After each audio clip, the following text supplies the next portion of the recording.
So what challenges over the next 12 months? Obviously the insolvency sector has seen some interesting times over the last 2 years. You might want to reflect a bit on that, but where's it going? It's proving really difficult to predict. The market is expecting some fallout from the post-pandemic experiences a lot of businesses have had. There's a lot of prediction about a wave of insolvencies and companies having problems, and I think you are looking at an absolute cocktail of problems going forwards. People that have got through the pandemic are now being burdened with a degree of debt. That debt now has to be repaid, and the circumstances are now getting even more difficult post-pandemic. Lots of stories in the press about supply chain issues, staffing issues, price increases, material costs, etc. And they've all got to be built into the business model somehow. And a business has still got to survive and pass those costs on to a client. So I think cost of everything is going to go up at a time when people are trying to deal with an awful lot of debt burden taken on during the pandemic. And Andy, what's kept you busy over the last 12 months? Have there been particular industry sectors where you've been surprised to see some activity?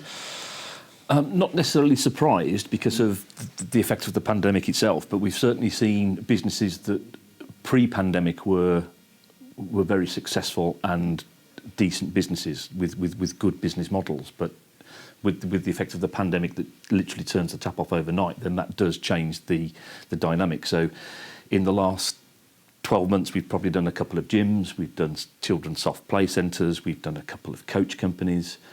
We had one that was in the European coach tour holiday sector, and obviously that had their marketplace just literally overturned overnight, and it just couldn't survive that kind of gap. It's different to our traditional work. That's usually the three misses that we've discussed. Mistake, misfortune, mismanagement, you always get those in life. So we're always going to get those and see those, but we are seeing a different mix now because of the businesses that probably otherwise wouldn't have been there. So we've talked about some of the challenges that you're seeing. Tell me how you bring something good out of these things.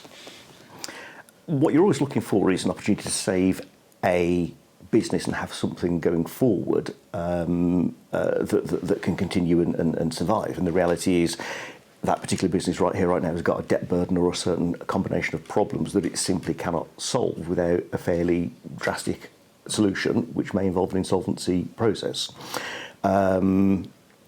It's easy to think of insolvency practitioners as sort of the corporate undertakers and all the rest of it, but yet we do actually get to save jobs. We do actually get to preserve businesses and have something come out the other side of it.